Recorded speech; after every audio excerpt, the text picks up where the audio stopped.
कश्मीर भारत का भीतरी मामला नहीं, यह एक परमाणु फ्लैश पॉइंट है जो दक्षिण एशियाई सुरक्षात्मक संकट का आधार है। अनिर्णीत कश्मीर विवाद दो परमाणु शक्तियों के मध्य विनाशक संघर्ष भड़का सकता है।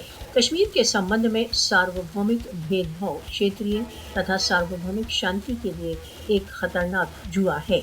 भारत द्वारा अवैध रूप से अधिकृत जम्मू कश्मीर की विस्फोटक स्थिति तुरंत अंतर्राष्ट्रीय हस्तक्षेप की मांग करती है। दक्षिण एशिया में एक परमाणु तनाव को रोकने के लिए राष्ट्र संघ को निर्णयात्मक रूप से सक्रिय होना चाहिए। कश्मीर की अनिर्णीत स्थिति क्षेत्र में शांति के लिए सबसे बड़ी चुनौती है। कश्मीर के न्याय संगत निर्णय में विलंब से केवल अस्थायित्व तथा हिंसा में वृद्धि होगी। दक्षिण एशिया में स्थायी शांति के लिए एक न्याय संगत तथा शांतिपूर्ण समाधान अनिवार्य है।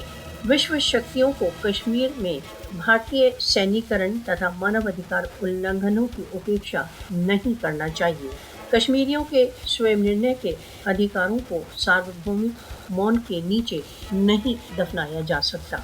आज कश्मीर की उपेक्षा का तात्पर्य कल एक विनाशकारी मूल्य चुकाना है। कश्मीर में संकट एक टिकिंग टाइम बम है। इसका समाधान दायित्व है, विकल्प नहीं।